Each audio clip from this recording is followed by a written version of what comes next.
Eu estou fazendo aqui as contas para a gente poder ir junto, ó, e tem que ter 110 bilhões a mais de receita, mais ou menos, né, para poder fechar as contas, exatamente. Então, aí a gente vai tentar ver aqui, ó, fundos exclusivos, tributação de apostas online, preço de transferência, sites chineses, preços de transferência, subvenção de custeio, isenções que foram concedidas, setor de eventos, por exemplo, eu sei que é um setor que ainda tem subsídio da época da pandemia, isso também vai ser revisado? Não, vai ser calibrado o tempo de isenção.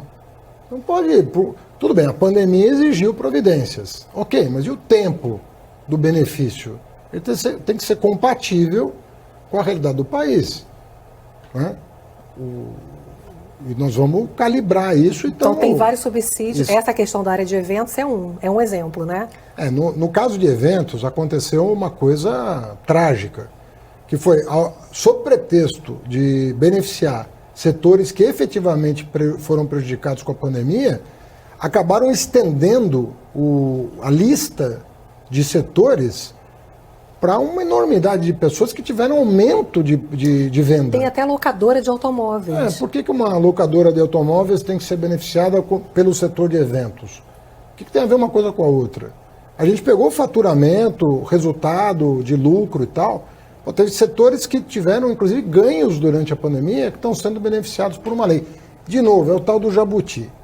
O que não é admissível num país que precisa recompor 30 bilhões de saúde e educação, precisa garantir um Bolsa Família que foi acordado nas urnas na eleição passada, né, de como deveria ser.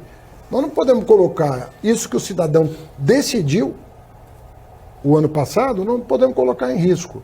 Agora, tributando quem paga imposto? Não, verificando dentro do orçamento os abusos. Nós estamos falando de abuso. E são abusos que somam. Isso não sou eu que estou dizendo. Eu tive uma reunião essa semana com o presidente do Banco Central, que não foi indicação do atual governo, veio do governo anterior. Ele testemunhou para mim, ele próprio fez um exercício no Banco Central sobre o rol de barbaridades do nosso sistema tributário que estão beneficiando não quem precisa. Esse rol está beneficiando quem não precisa. E ele chegou à conta de 300 bilhões de reais. Nós estamos falando de menos da metade disso para equilibrar o orçamento, para não prejudicar a saúde, a educação, salário mínimo, Bolsa Família. É que, historicamente, esses privilégios sempre existiram, né?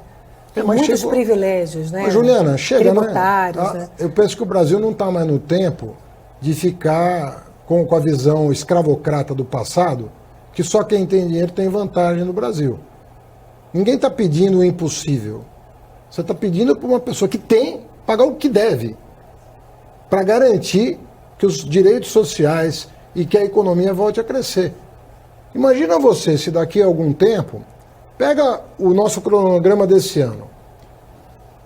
Arcabouço fiscal, que é esse ajuste das contas, reforma tributária, para ser mais justo os tributos no Brasil, queda do juro, que é uma consequência lógica dessas medidas, nós vamos voltar a viver a prosperidade de outros tempos, e não dos últimos 10 anos, que o Brasil cresceu 1% ao ano em média.